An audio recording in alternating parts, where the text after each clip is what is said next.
You're watching The Experience, Comic Culture and Sales. Streaming live daily to Facebook, YouTube, Twitch, and Twitter. 2, 1. So a New York attorney, he's got one of his big clients is this art collector, and he calls him up and says, Saul, I have some good news and I have some bad news for you. The art collector, just exasperated, goes, I have had an absolutely awful day. Let's hear the good news first.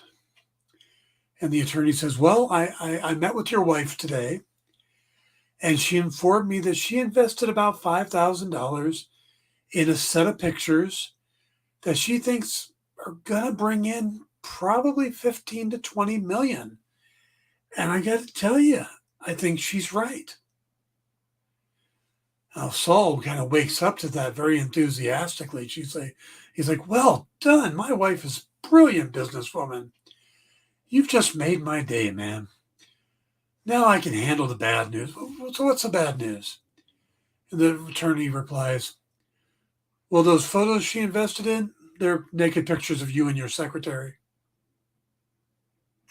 Stay tuned for the Dan Wickline Show.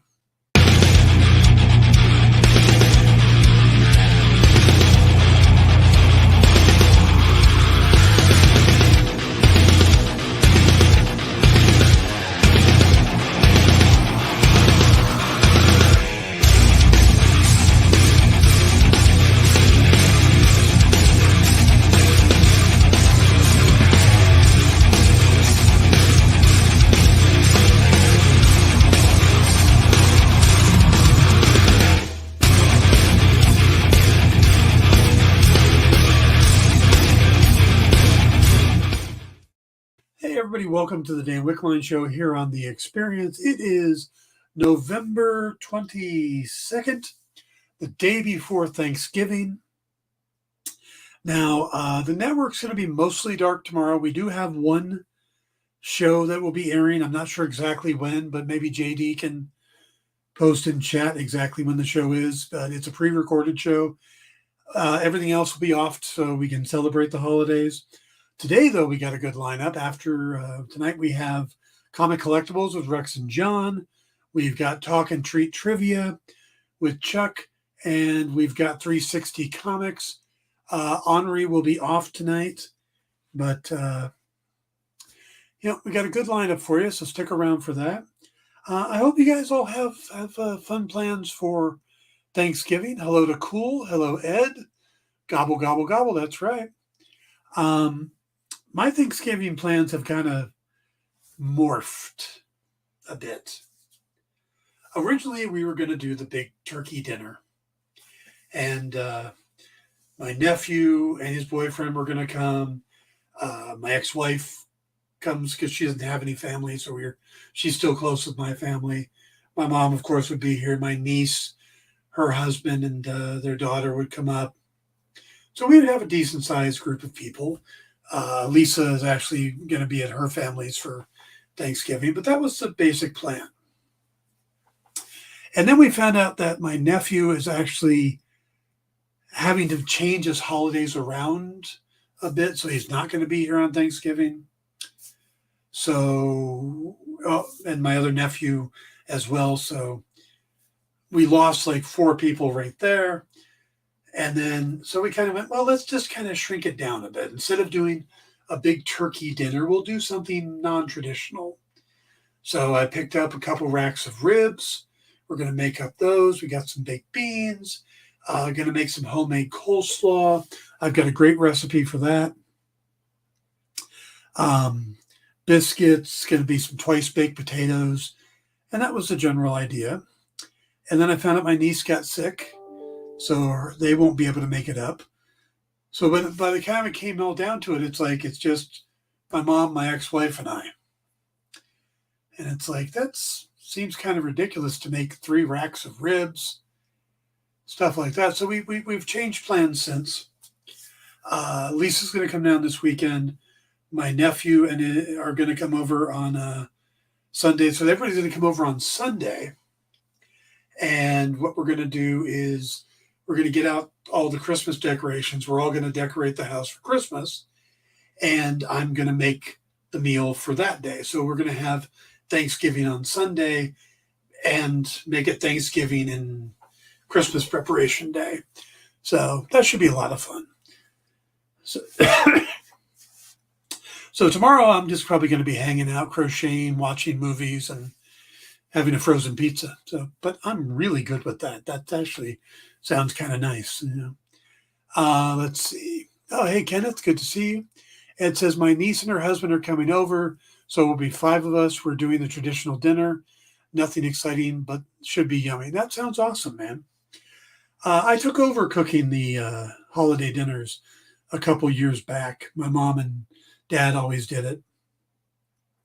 And my dad passed back in 2020, and that's the year I took over. But my mom always made a buffet. I mean, there was a ham and there was a turkey and there was stuffing and there was sweet potatoes and mashed potatoes and like 13 different vegetables. And I mean, it was so much food. And we used to have just a ton of people. But as you get older, family starts moving off or passing away. It gets smaller and smaller, and it didn't make sense to do that big of a meal anymore. So when I took over, I'm like, look, I'm not going to do big buffets. I'm going to do meals. I'm going to think about it. I'm going to plan it out. There's going to be like 2 vegetables. There'll be, for Thanksgiving, there'll be turkey and stuffing and mashed potatoes and gravy, 2 vegetables, biscuits, and that'll be the dinner. And then for Christmas, I'll do a ham. And, I do glazed carrots and candy jams. And we still do potatoes and gravy. And I do another vegetable. Lisa sometimes makes her broccoli casserole. And we just kind of changed it from being this big smorgasbord type thing to being an actual sit-down dinner. And I like it that way. I like it. The big buffet things, you end up loading up your plate with so many things that you get, you get stuffed on it, but you don't really taste anything because there's just so many things, and my mom made some pretty obscure vegetables, and I don't even know if some of them count as vegetables: parsnips, rutabaga, cauliflower, broccoli, Brussels sprouts, corn, carrots, peas. I mean, it was like everything. So I've definitely calmed that down. Hey, Jay. Ed says, oh, yeah, my mom and sister used to do the buffet too, but they both passed on. Our family kind of broke apart. I miss the big gatherings. Yeah, there is something about those big gatherings, seeing family that you don't see normally. Do you do a spiral ham? I actually love Christmas dinner more than Thanksgiving because I'm not a big turkey. Yeah, see, I'm the same way. I'm not a big turkey guy. I prefer ham. I will do a spiral ham, or I do a spiral ham, but I glaze it myself. I've got, when I took up cooking a few years ago, I really got into it. So I actually, put the whole thing together. I baste it.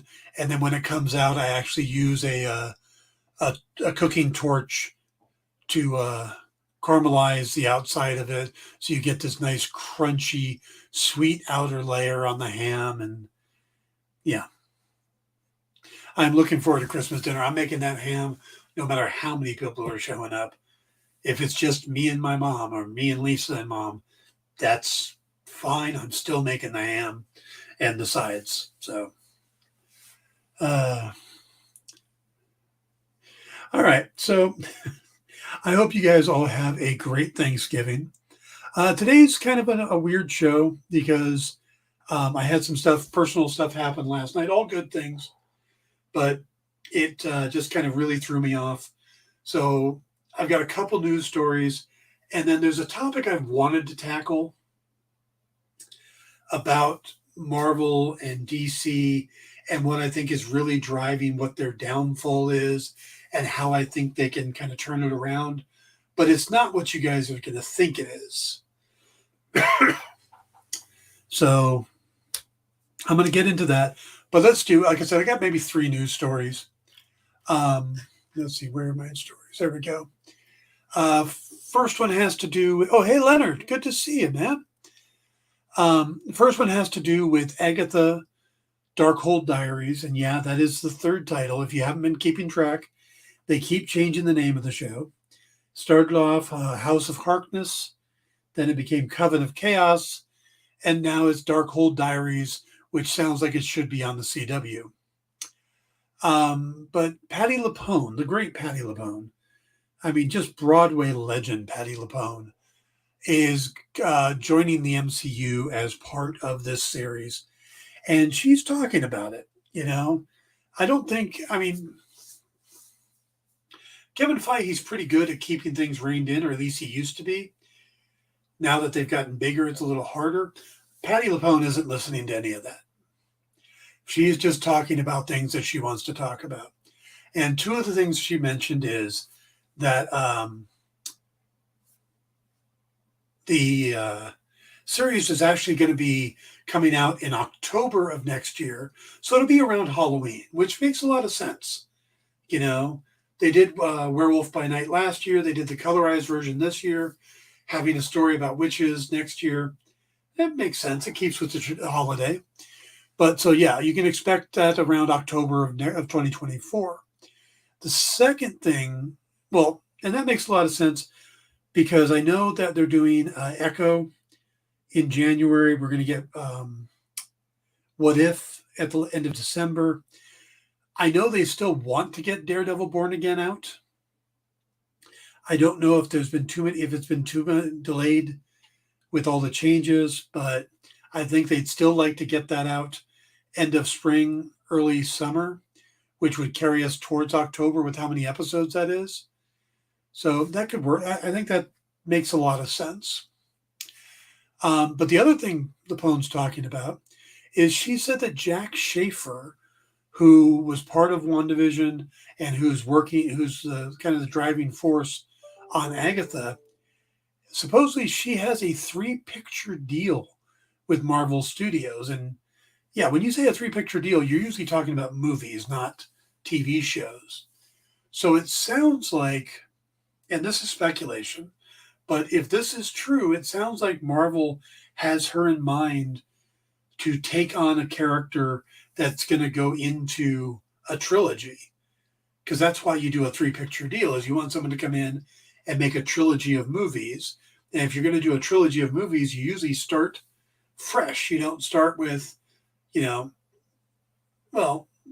Thor and stuff like that, keep going. But I could see her being maybe they want to do a Wanda trilogy or a Vision Quest trilogy, but I just think that's very interesting news if Jack Schaefer does indeed have a 3-picture deal. And it's not a 3-picture deal with Disney.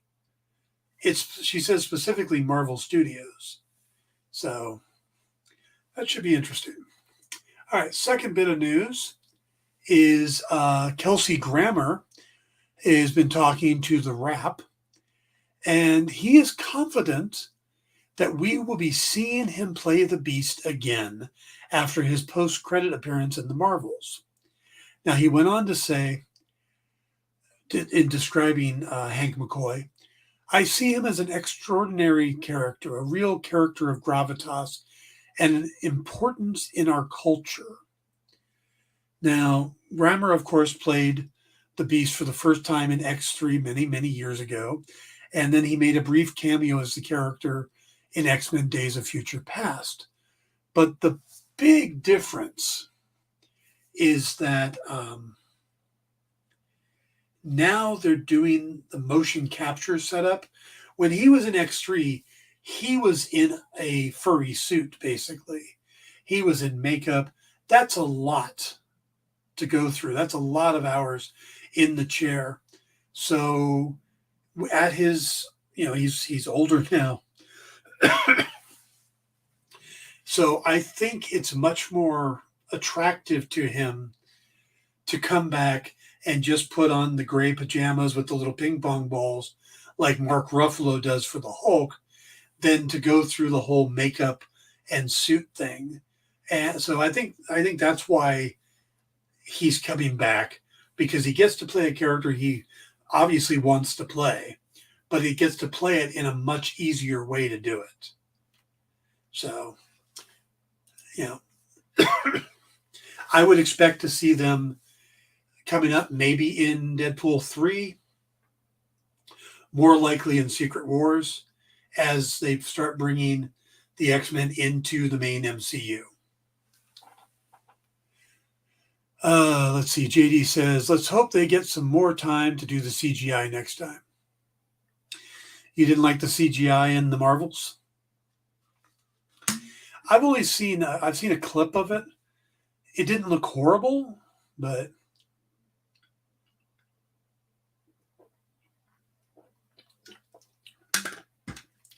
any extra time they can put on CGI is great. So, all right. Now, we know yesterday there was a report that Dave Filoni is now the chief creative officer for Star Wars, in the same way that Kevin Feige is the chief creative officer for Marvel.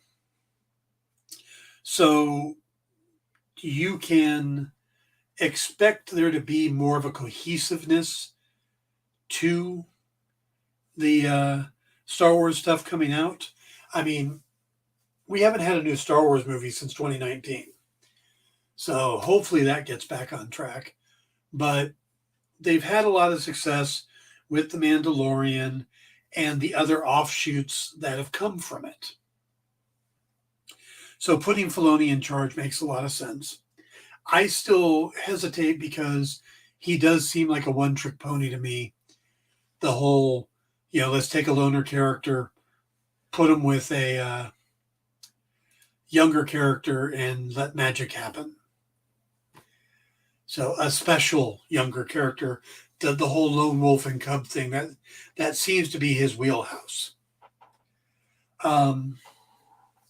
The main reaction I've been seeing to it is either people absolutely love the idea of Filoni, or they like the idea, but are happy that he didn't take over this when Andor was being filmed, because they like the idea that Andor is its own little thing. So Ed says, Dan, I finally got to read Karma. Loved it. Well, thank you, Ed. I will say there is a sequel to Karma. It is done, but there's some things holding it up from happening. So hopefully that'll get bumped soon, because I'm really excited for the second volume to come out. So we're still talking food in the chat. I love it. Absolutely love it. All right. But we're talking about Star Wars and The Mandalorian. And one of the great characters coming from The Mandalorian is the character of the Armorer that we know nothing about. The actress Emily Swallow talked to the direct, and they asked her some good questions. I'm going to read some of her answers because I think they're pretty good. She talked about if she's going to come back, and about working with Katie Sackhoff as Bo-Katan. Now, I know there's been a rumor that maybe she is, I can't think of the character's name, Rook Cast. That the Armor is actually Rook Cast from the Clone Wars and Rebels series, and that she would be a natural enemy to Bo-Katan. But that hasn't played out, and it might not. But so they asked her about her returning for another arc and stuff like that, and she says, "I honestly don't know. I really hope so, but I have no specifics about what direction this next season's going off into. I love the Armorer so much, and I love especially this last season that she and Bo-Katan sort of defied expectations in working together, and I love that. I love that both of them were willing to sort of look outside these very strongly held beliefs that they've had to see what was going to benefit the Mandalorian people as a whole, and to take a chance, to take a big risk, because for either of them, they could have lost the respect of their factions by aligning with the other." And that is very true. That was a big part of the season. She also says that she's very interested in seeing what's going to happen next. She says, I would love to see more of how this new combined Mandalorian society plays out. Of course, I always want to know, like, well, what else is the armor up to? What does she do when she's not having to drag her forge to different planets all the time, now that she sort of has a home base? And I feel like it's been established now that the armor is always integral to whatever Din Djarin is doing. I feel like he has to check in with her from time to time. So I feel like we should see her, but I have no certain verification that we will. So it would be weird for them not to bring her back. You know, I mean, it's already was risky killing off Paz Vizsla in the last one.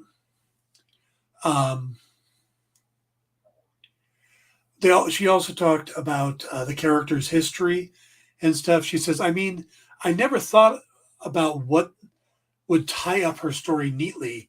I think of her just continuing. I would love to know more about her history because I'm curious to know what connection she had to Din Djarin before everything that we've seen. What did she know? Who maybe trained him? I am curious about that. So she doesn't really get into maybe any connection to Bo-Katan in the past. So either she is recast and staying away from it, or she doesn't know anything about the rumors that maybe that she's that character.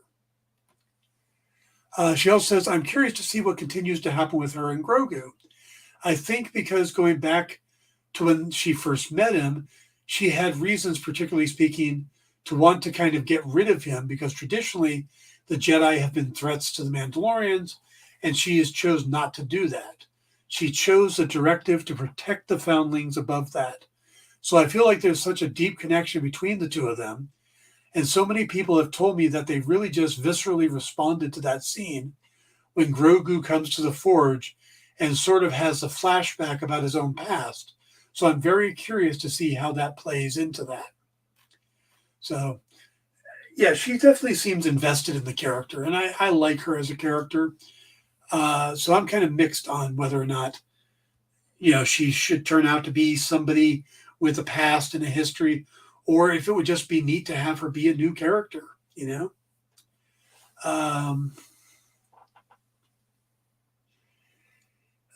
Let's see. The tastefully done naughty cards. Yeah. Okay, let's take a break. And when we come back, we're going to talk about what's truly causing problems for Marvel and DC as studios. We'll be right back. Why was Princess Zelda sad after watching a bunch of YouTube videos? She couldn't find the link in the description. We'll stop if you subscribe to our YouTube channel. It's super easy. Click subscribe and click the bell when you do. And thanks for supporting the EXP. Symphonic verses, Nocturne's romance. A song of romanticized darkness, dreaming death by sleep.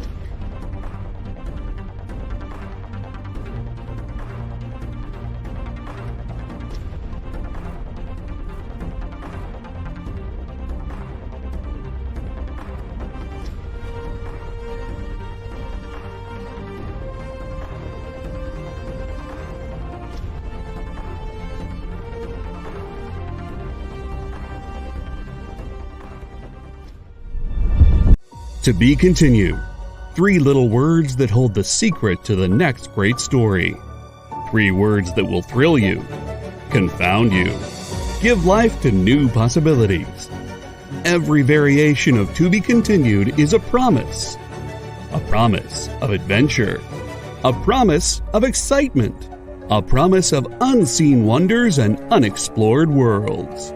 A promise that every issue you read makes you a part of a never-ending journey. And behind every page, there will be an unopened door waiting for you. This story to be continued at your local comic book shop. Visit comicshoplocator.com today. There's a comic book universe on the streets of Cleveland. Hero Tomorrow Comics is debuting Violante, the Undead. Get the new issue or the entire acclaimed library live on Kickstarter. I'm coming for you, Cleveland. Details at clevelandsuperhero.com.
Hey everybody, welcome back to the Dan Wickline Show here on The Experience. Remember, we're trying to get to 2,500 subscribers by tomorrow. And if we get to it by tomorrow, and then on Saturday during our Small Business Saturday special shows, we will be giving away 125 variant covers to people. So click subscribe if you haven't. It's right there. The button right there. Unless you're on Facebook, then you got to go to YouTube. But you get the idea. So remember to stick around tonight for comic collectibles, talk and treat trivia, comics 360, and no Henri tonight. So, all right. So this is going to be just a wee bit of a rant. And I've been kind of going off on this a little bit, but I've been working on trying to put my thoughts together on this. And it really all started many, many years ago with the nightly news trying to hook primetime viewers to stick around to the 11 o'clock broadcast. And they would do this with scary headlines like three products that are likely to kill you and they're already in your home. We'll tell you tonight. And I used to see that stuff. And my thought was, no, tell me now, because I might be dead by tonight. But they would do these sensational headlines, you know, and the worse the headline, the better. And it became tabloid journalism. You know, we'd see it on the cover of the Inquirer and the National Enquirer and the Explorer and all these things, you know, and it became, it's what they did was to get the viewers, but it also became kind of a running joke, and it continued. And it continued because it worked. And it just led to these sensational headlines going from these gossip rags into real headlines in newspapers and on magazines. And the more apocalyptic the tone, the better the response. You know, the Germans have this coined phrase, Schadenfreude. But it's the news that perfected it. You know, the more suffering we can talk about, the more people are going to tune in. Well, then later on, we got the World Wide Web thanks to Al Gore, and the ability to share news and information went from being at 5, 6, and 11 to instantaneously. You know, as fast as packets of data can be transferred. Swift, efficient, and a tool that you would think would make this world a better place. It did for a minute, and then people started seeing it as a way to make money. You know, they talk about the majority of advancements in technology, in social media and stuff, have come from porn and ways to sell porn and to share porn, but it's also been the way to spread a narrative, not the news, but a narrative. And that's, you know, And that's what people do on Amazon and Google and YouTube. This all grew out of the ability to share information rapidly. Here's the news you wanted. I can get you that book by tomorrow. Here's another cat video. And with this giant canvas to paint on came the need for painters, and content creators started.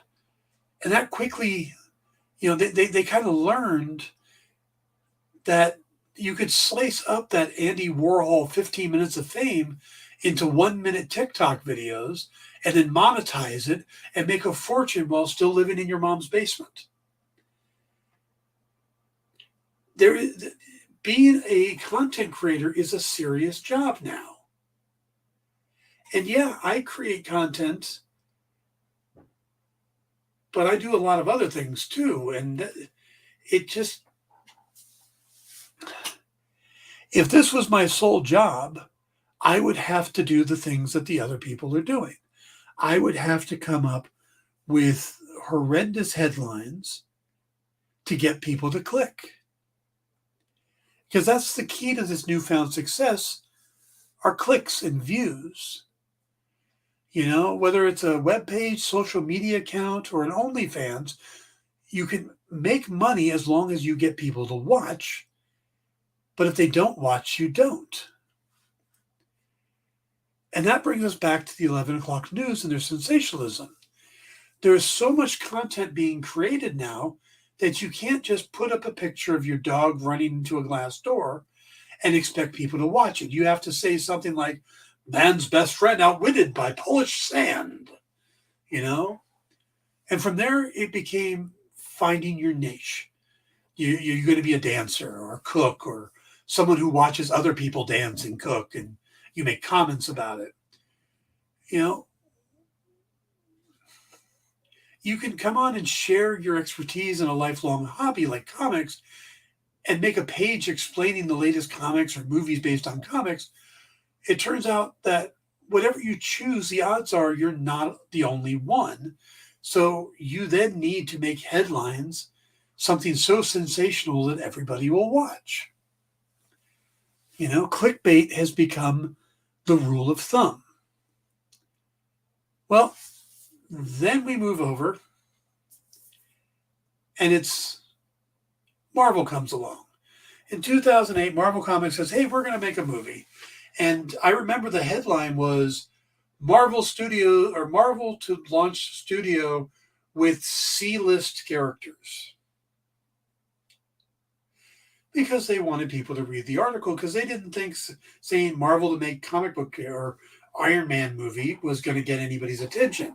But by berating them, by calling them C-list characters, more people are likely to look at it. Well, what's a C-list character? How bad is this?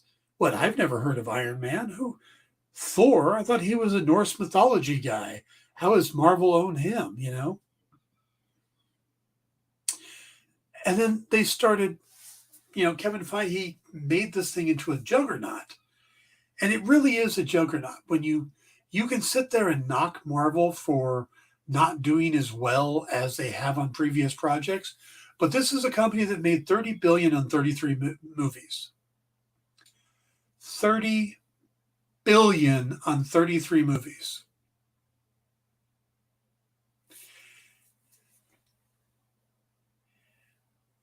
The company is successful. And with that success came an industry of people specifically to comment on their movies and their TV shows and their actors.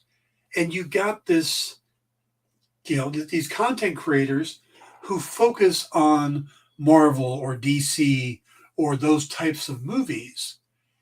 And that's great when they're doing like Easter egg videos and they're doing the latest news. But then Marvel doesn't make any news for a while. DC doesn't make any news. There's an actor's strike. There's a pandemic. Things get shut down. These content creators are still at home trying to get clicks. And just saying, hey, we found 3 more Easter eggs we missed in Iron Man 1, that's not going to get the clicks. But coming out saying Marvel is headed to financial ruin, that's more likely to get clicks. Schadenfreude. People click on the bad headlines. I look at the Marvels. I was talking to Lisa the other day, and she said, I hear everybody hates the musical number in the Marvels. I said, really? You haven't seen the Marvels? She goes, I know. I said, and you hear everybody hates it? Yeah. How did you find that out? Oh, I watched a video and the guy was saying that everybody hates it. So the fact that it has an 83% positive rating from fans on Rotten Tomatoes doesn't matter. But one guy came out and said that the movie was ruined by a musical number. And that's what you take away from it. And that's what people are doing, is that these negative headlines come out and they stick. What's the old saying that a lie will travel around the world faster than the truth can get out of bed in the morning, or something like that? People will spread lies. People will spread negativity. So you've got these websites that are making their money commenting on the success or failure of Marvel or DC. Then they get to a point where there's nothing to cover, and they still need to make an article, a video or 2 or 3 a day. So they're just making stuff up, or they're taking like the tiniest thread and running with it.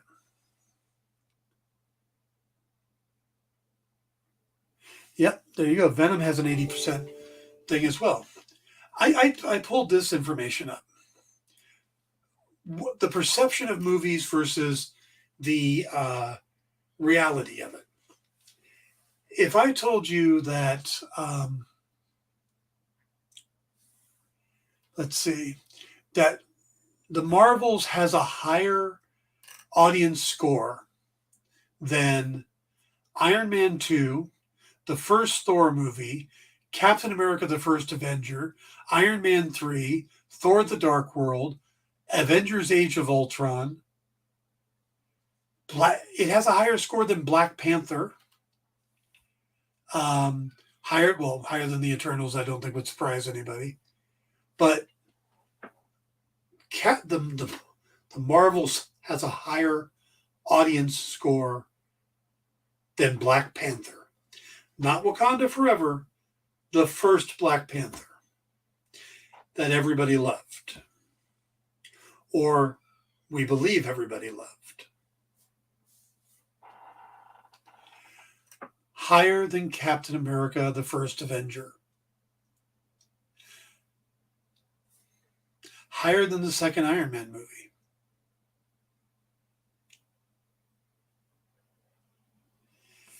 That just seems that those negative narratives are out there, and these people are making their living off of pushing the negative narratives. And that's where I think the problem is. They've been doing it with DC for a while because there was all the infighting, there was all the problems, and the more those problems could be highlighted and made articles out of, the worse it got. And now you have this divide among DC fans, some of which love Zack Snyder and everything he does. They can't wait for Rebel Moon because it's obviously going to be better than Star Wars. Henry Cavill is the only true Superman, and there's this zealot love for that. And then there's this zealot hatred of everything Snyder.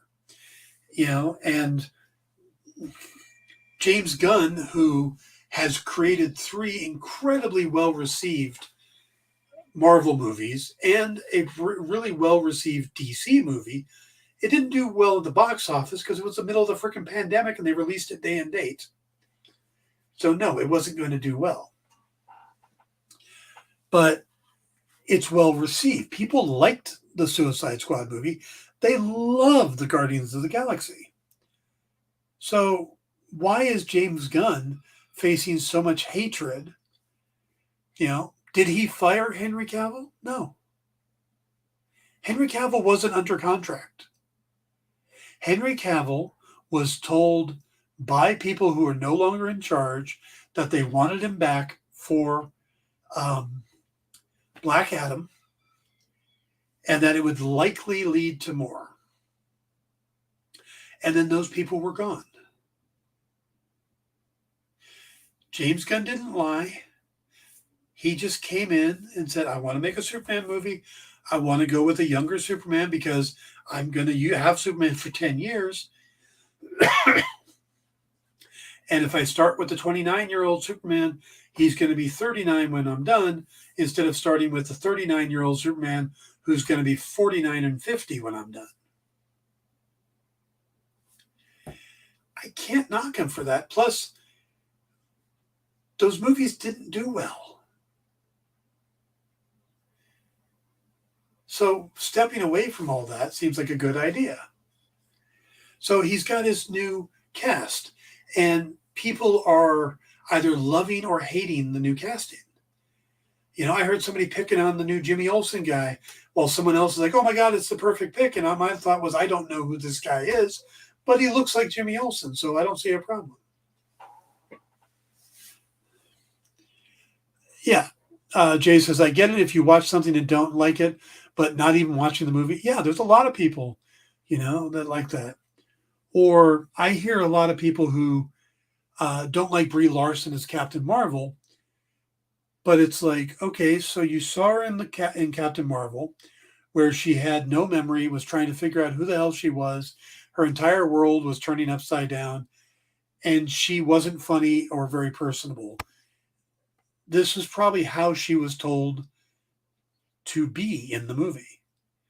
It's kind of like Hayden Christensen, how he portrayed Anakin Skywalker. Everybody hated it, but now he's beloved. So when, there's a lot of factors that go into acting. Finn Jones was not a good Iron Fist in the Iron Fist movies. He was a little bit better in the Defenders. And there was one episode of Luke Cage where he guest starred, and he was great. That was a really good episode. And you see that and you go, okay, there's potential with this guy. You see the second season and you're like, this is better. It's not great, but it's definitely better. And you see where the show's going. But by then people are like, no, he was horrible. That's it. Finn Jones can't act. But I'm digressing. I think the majority of negativity towards Marvel is coming from the people who are forced to create, or whose jobs it is to create content on a regular basis, and feel that they need to go negative because that's what brings in the views, the clicks, the banner headlines. You see it on every site. You see these horrible headlines. I could go over and, just randomly pull up. Yeah, let me do this. Going over to a website that I get a lot of news from. And MCU. Headlines. Will Loki season 3 happen? We don't know yet. New WandaVision deleted scene reveals Ralph Boner's removed ending.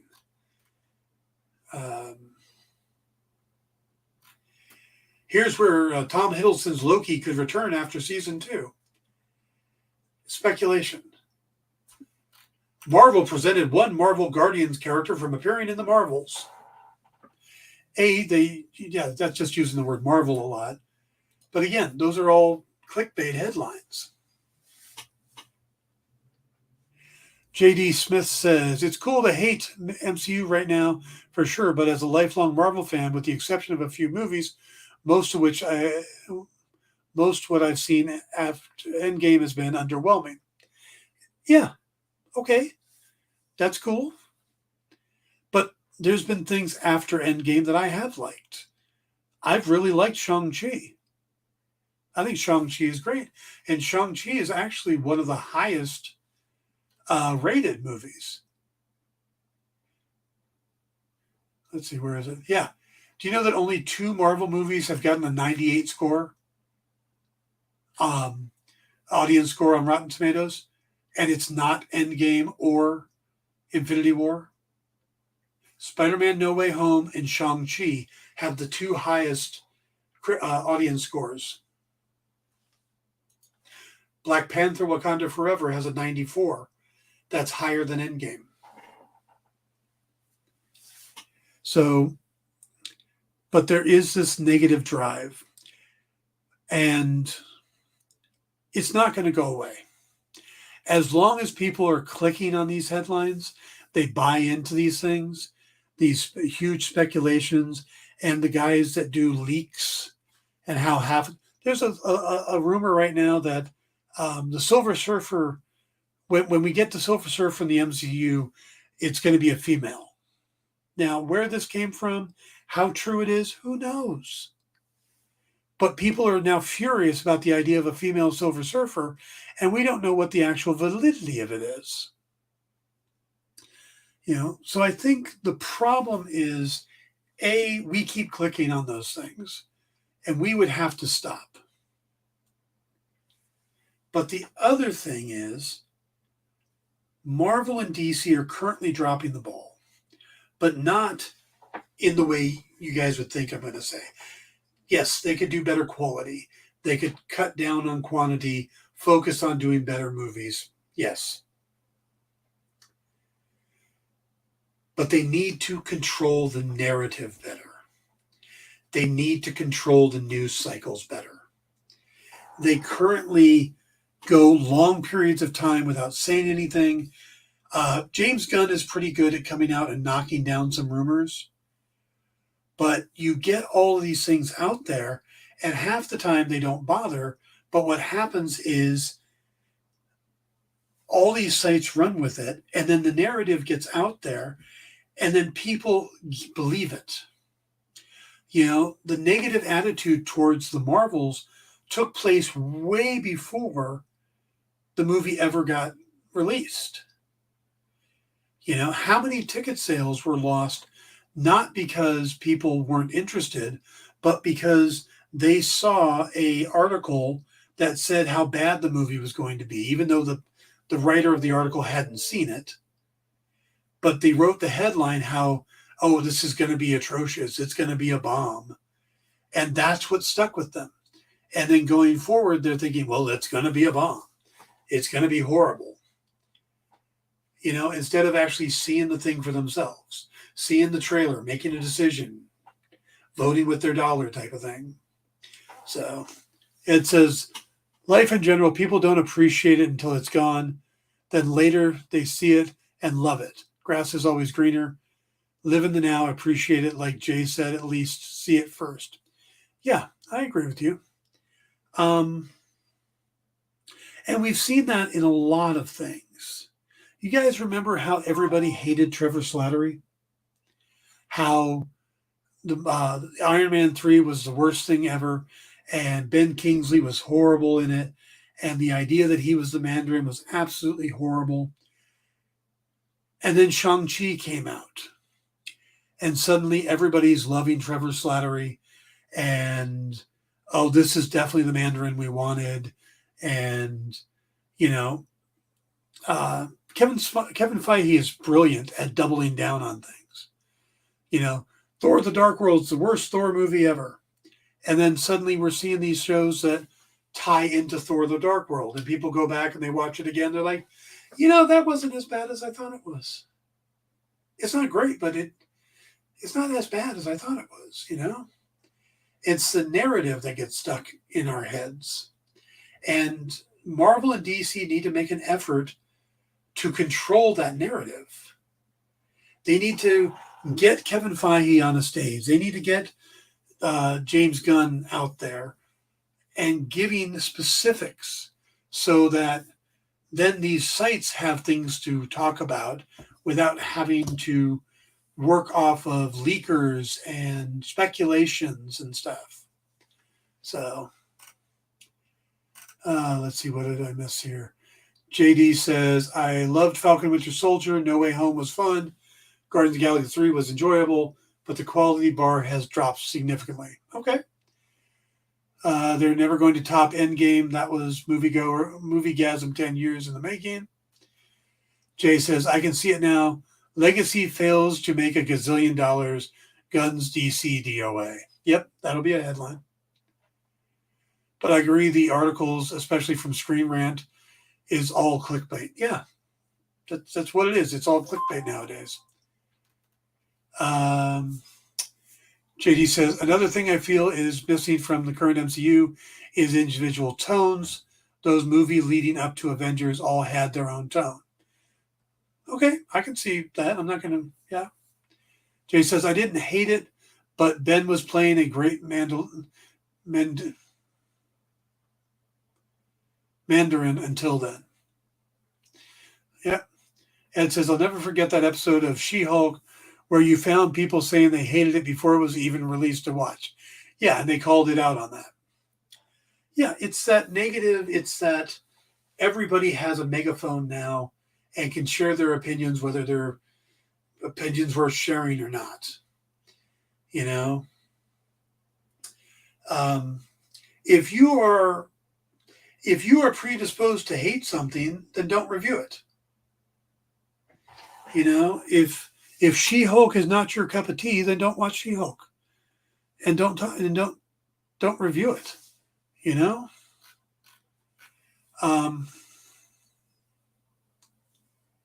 Jay says, I really enjoyed She-Hulk. It was Jenna that didn't want to watch it. If you grew up reading the John Byrne She-Hulk, that's exactly what we got. But if you wanted a serious She-Hulk or something like that, they went with the John Byrne version, which is very different. So JD says, I think this is also a symptom of modern capitalism, too. Expectations of profit always adjust up based on previous gains. You can't just make as much as you made last time. Yeah, that is all very true. JD Smith says, I was ready to hate She-Hulk, but I ended up really enjoying it until the last episode. Yeah, I'm not a big fan of the last episode, but overall I like She-Hulk. I went into Miss Marvel expecting not to like it. I am not somebody who likes teen movies. I'm not a big fan of what they're doing with Spider-Man currently. You know, that John Hughes style thing they did with the first movie didn't hit with me. And I kind of expected that with Miss Marvel. And she's not a character I've connected with in the comics. So I went into the show expecting not to really like it. But I watched it, and I watched it with an open mind.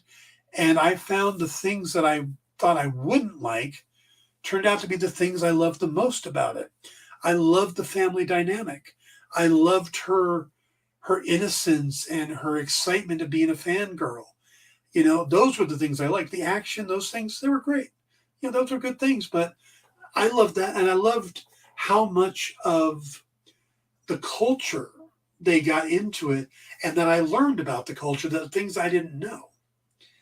You know, so yeah, going into these things with an open mind is the best way to do it. It says, I loved She-Hulk until the finale, not the breaking of the fourth wall. I love that. But they thought of the whole plot of the previous episodes reminded me of it was all a little dream thing. Yeah, I agree with you on that. Jay says, I didn't warm up to Spider-Man movies in the MCU till 3. I rate them No Way Home, Far From Home, then Homecoming. See, I'm kind of funny on that. I go Far From Home, Homecoming, then No Way Home, because No Way Home felt way too much like fan service to me. You know, I didn't like them putting all the Doc Ock and stuff from the other movies into it. But then I'm not a big multiverse fan either. I enjoy the Into the Spider-Verse movie and Across the Spider-Verse, but they're not my favorites because I don't really like that. I don't need 6 versions of Spider-Man, or 6 versions of Spider-Woman. Producer JD says Kamala is what the MCU needed, a stand-in for the audience. Oh, yeah. Absolutely. I haven't seen the Marvels yet, but I want to see it. I'm looking forward to it. And what the things that I'm looking forward to is how everybody says it's fun and that Kamala is great in it, and I'm looking forward to the musical number. I love the musical, the dance scene in Miss Marvel, and I love the show tune scene in Hawkeye. I thought those were great, and they were a nice change of pace. And, talking about how every movie needs to have their own tone. Those had their own tones. Hawkeye was very different. It's a Christmas. I absolutely plan on watching Hawkeye again between Thanksgiving and Christmas because that's a Christmas thing. Yes, I'll watch Guardians of the Galaxy Christmas special again too, but I will definitely watch Hawkeye. JD says, sadly, the worst MCU movie is still better than some of the Sony Spider-Man flicks. Yeah. Jay says, that wasn't for me. It felt like a fresh origin. Aunt May dead. He's poor and he had to make his own suit.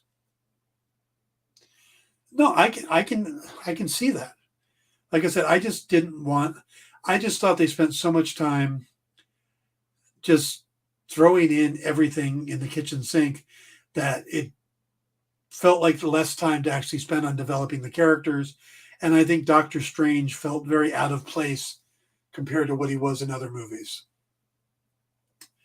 Ed says, I guess the fan service hit home with me. No Way Home is my favorite MCU movie. I love how they tied them all together so no version of Spider-Man could be dismissed. Makes me feel like a kid again. That's awesome. I am glad you feel that way. I really am. And like I said, I don't dislike. There is the only Marvel movie that I will probably not sit down and watch again is Love and Thunder. I think there's redeeming value to just about every other Marvel movie. And there's even some in Love and Thunder. It's just Love and Thunder is really bad. Jay says, don't get me wrong. I dug the fan service, but not why I love the movie. Okay. Deadpool 3 is my, okay, we're done with the multiverse for a bit now, though I know it isn't. Yeah, it's going to take through phase 6 where this is the multiverse saga. It's just, there are more movies in phase 4 than there were in phases 1, 2, and 3 combined. So, all right, guys, we ran long again. I was afraid I wasn't going to have anything to talk about today. So we're going to wrap it up there. I hope everybody has an awesome Thanksgiving. They have great time with their family, but be safe. No drinking and driving. Be careful if you're doing the Black Friday sales. A TV is not worth your life, nor is it worth beating somebody up over. Just saying. Remember to be people. So, love you guys all. Have a great holiday. I will see you next week. Good night, everybody. Do you remember what it was like when you were a little kid and you got a letter in the mail? Now imagine that letter was filled with information about your favorite shows, pop culture questions, links to things you're going to want to see later, and even sneak peeks at upcoming programming here on The Experience. That's what the EXP mailing list is. Every week, we send you sneak peeks, information, and all of the relevant links for all of the shows you want to see. Sign up now on our website or scan the QR code that's on your screen right now.